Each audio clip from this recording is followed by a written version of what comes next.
حدیث شریف کې راځي چې څوک د اذان आवाज اوري او دا دعا وایي اشهد ان لا اله الا الله وحده لا شريك له واشهد ان محمدا عبده ورسوله رضيت بالله ربا وبمحمد رسولا وبالاسلام دينا.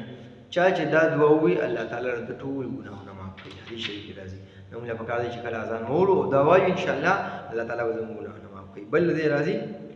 چې چا دا اذان جواب ورکړو. اذان جواب به څنګه ورکړي چې څنګه مؤذن اذان کوي الله اکبر موږ وکړو اذان کوو.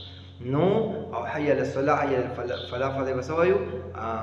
ورپسې وایو لا حول ولا قوه الا بالله. دا وایو انه در پر جنت دی،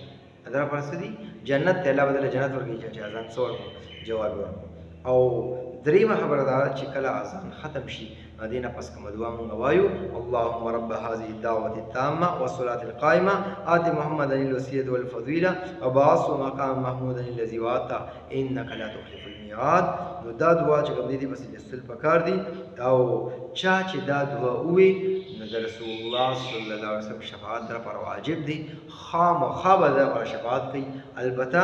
دې کې چې کوم دي دا وعد تر پر د بخاری روایت کراغلي ورپسې چې کوم دي انک لا تخلف الميعاد د بهقي شریفو په روایت کې سنن کبرا کې شته. البته دې کې یو بل خبره خلک وي او درجه الرفیع دا پکې خلکو اذان شامل کړل دا پکې شته نه یالم دي. نو دا چې کوم حدیث شریف کې نه راغلي موږ د اذان ساتل پکار دي. بل په اذان کې خلک غلطي کوي، خلک وي الله اکبر دا کا پځه غاو کوي تاسو چې وکړي اکثر خلک په اقامت کې او په اذان کې دا وي الله اکبر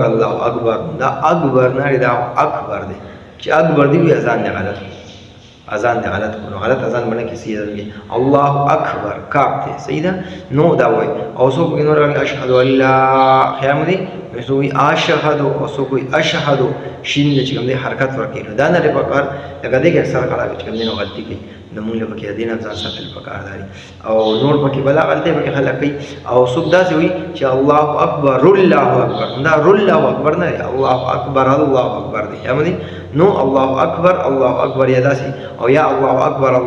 پر باندې بیا زبر راځي خیر دی نو دا بیا صحیح دی او دا الله اکبر دا چې کوم دی نو غلط ته اقامت کې موایو کاذان کې وایو موږ ته دې ځان ساتل چې کوم دی سدي هغه چې کوم دی نو پکار دی ان شاء الله د اذان صحیح او یا داسي چې حي على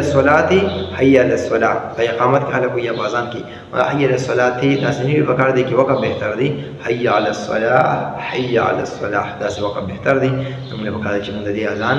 صحیح زیګو او صحیح وایو بیا اخر کې ها دا چې باندې سرګن حي على الصلاه دا پکار دي چې وضاحت شي حي على الصلاه دا څنګه پکار ها اخر کې دا وقف حالت کې مجدا مونږ وایو ان شاء الله زموږ اذان صحیح وي الله دې موږ مسلمانانو کې د عمل کولو توفیق نصیب کړي.